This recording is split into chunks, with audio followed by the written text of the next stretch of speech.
This is Chapter 24, The Child with Hematologic or Immunologic Dysfunction, Part 2. And we're going to start off with sickle cell anemia.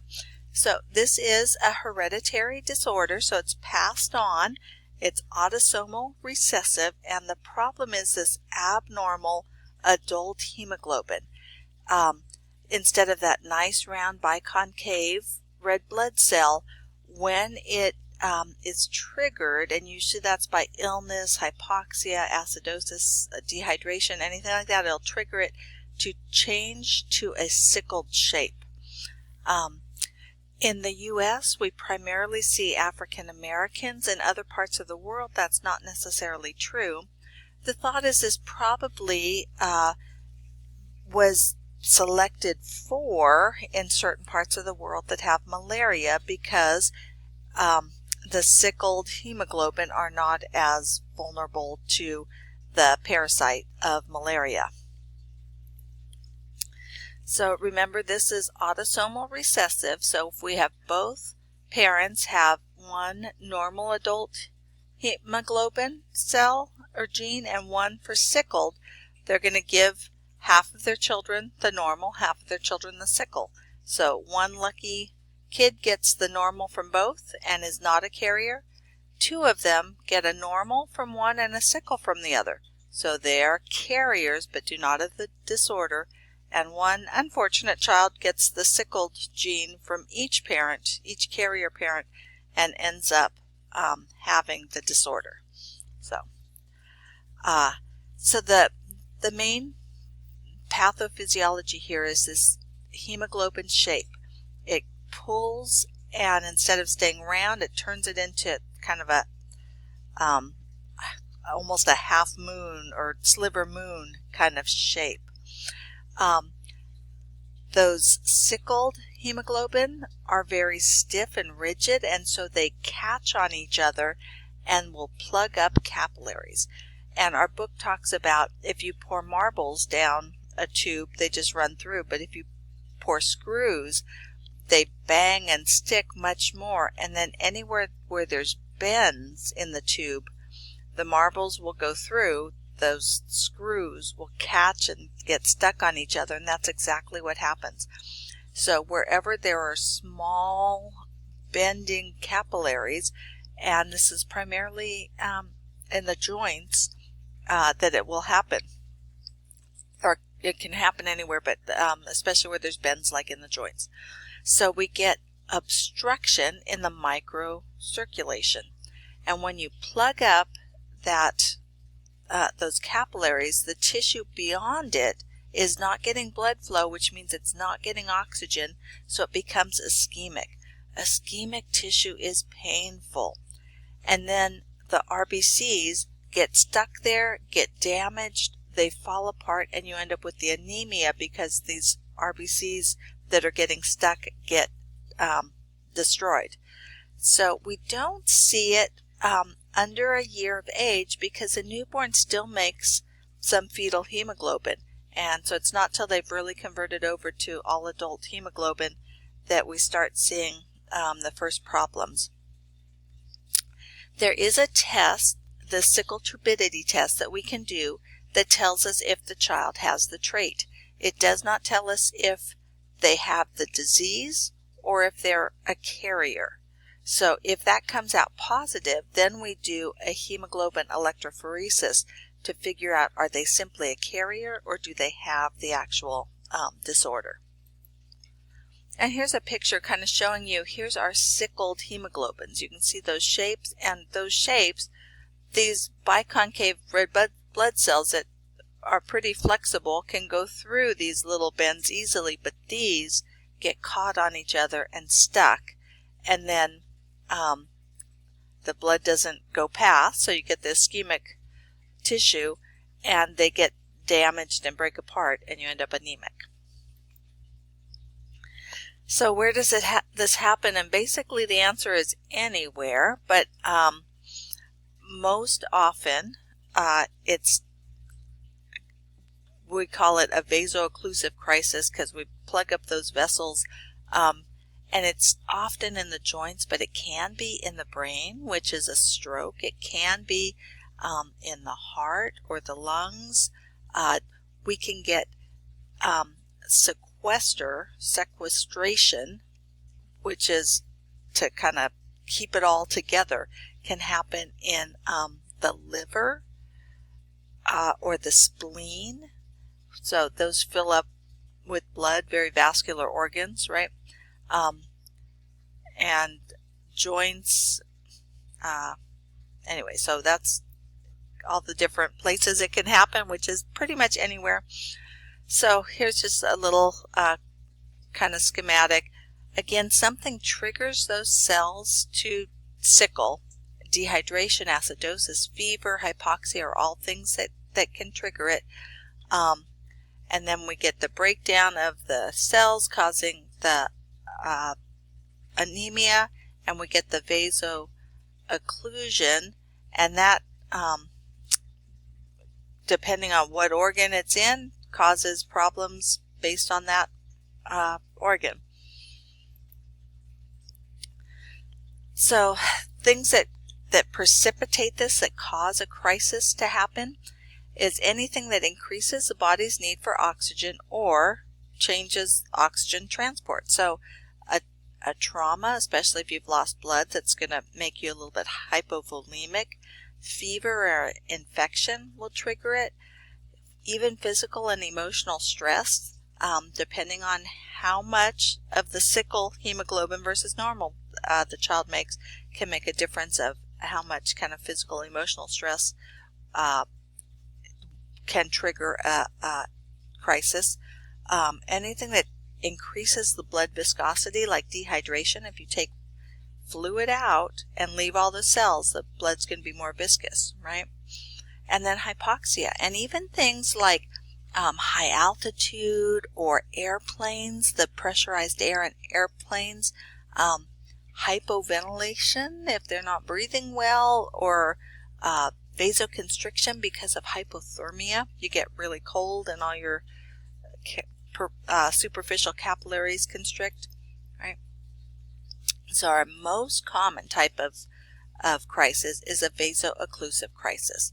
Can also be vaso-occlusive thrombotic because we get those red blood cells stuck in the microcirculation, and then the blood beyond it, or the tissue beyond it, does not get blood flow, does not get oxygen, becomes ischemic. Ischemic tissue is painful. So the other significant sign is pain in a vaso-occlusive crisis, right? Ischemic tissue just means lack of oxygen. If it goes without oxygen too long, it can die, and then you have infarction, and dead tissue does not come back to life. So signs: fever, pain, tissue engorgement, right? It gets plugged up. What's leading up to it then becomes engorged, and you have ischemia beyond where the plug is and engorgement in front of it. And then this is what I said, that if you sequester or keep it all together, a sequestration in the spleen, this can be life-threatening because a whole lot of blood can sequester inside there. So profound anemia and hypovolemia to the point that you have shock, where your blood pressure has dropped. So how do we manage this? Well, prevent the crises from happening. We said infection can cause it, so let's get these kids vaccinated. If they do get sick, we are going to treat it far more aggressively than we would on other kids. There is some research out there that says we may want to keep these kids on prophylactic antibiotics from 2 months to 5 years of age to prevent illness. There is a medication that they came out with, I don't know, it's been probably at least 10 years. It's been a while. Hydroxyurea, and this has been an amazing medication. It causes them to make fetal hemoglobin. Fetal hemoglobin doesn't sickle. And back in the day when I worked at Valley Children's, we had a child or two in a vaso-occlusive crisis in the hospital all the time. It is quite rare for them to come in now. we've really done a better job of preventing the crises. And then the spleen. A lot of times where the cells get stuck and get broken and destroyed is in the spleen, so we can take that out. Realize if you take out the spleen, you're now at higher risk for infection. So during a crisis, analgesics, because it is very painful, and hydration. Partly, dehydration can trigger more sickling, and we don't want that, but also we're trying to expand those capillaries and push the stuck cells through. So you can imagine just by adding extra volume, we're kind of stretching out those capillaries, and some of the little stuck places can move through, which is what we want. We want to get blood flow to the tissue beyond that. We're going to do what we can to minimize their oxygen demand, so they're going to be on bed rest.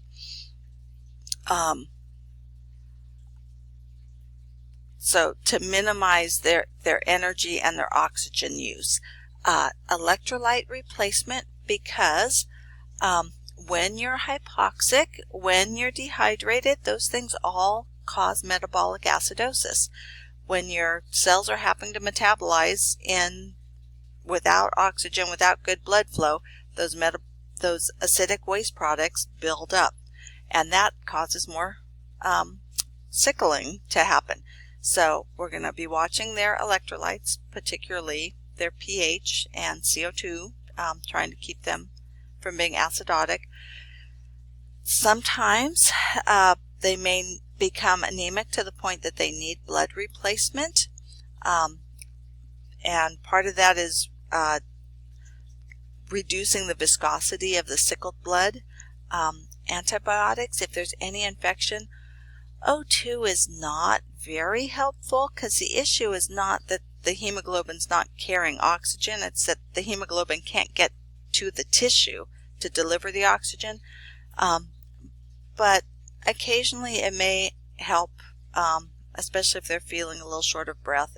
It's something you may try, but it is probably not of minimal help. It'll just be minimal help. Okay, so thalassemia. There are a few different types. We're going to mostly just talk about Cooley's anemia. So this is also an inherited disorder, but it's not purely autosomal recessive. So they say it is autosomal recessive with varying expressivity. So you can't, how it's going to express, it's not going to be that perfect 25%, 50%, 25%. So we classify this by either alpha or beta, and Cooley's is a beta, based on which chain of the hemoglobin is affected. So what happens is we have this hemoglobin where one of the chains is not right, and so you have a structurally impaired red blood cell, which means it breaks apart easily. So the red blood cells have a very short lifespan. Because they're breaking apart so quickly, you have chronic hypoxia. You don't have that oxygen carrying capacity because you don't have enough red blood cells because they fall apart. So you're going to see headache, irritability, bone pain, as your bone marrow is having to make red blood cells like crazy because they have such a short lifespan. That hypoxia is going to have exercise intolerance, fatigue, that sort of stuff. Usually detected in infancy or toddlerhood because they don't grow well. They'll be pale, failure to thrive, probably have an enlarged spleen and liver, and severe anemia. So how do we treat this? We give them blood transfusions. The idea is by transfusing them, they stop making new blood. Their bone marrow is going crazy making blood. The only way to slow it down and stop it is to give them blood. So we're going to give them blood transfusions. The spleen may need to be taken out. They usually end up afunctional, so the spleen isn't working anyway, but remember that's going to make you a little bit immune suppressed. All that blood is going to give you iron overload though, so we're going to have to do a chelating drug periodically to get rid of the extra iron from all the blood we give them. And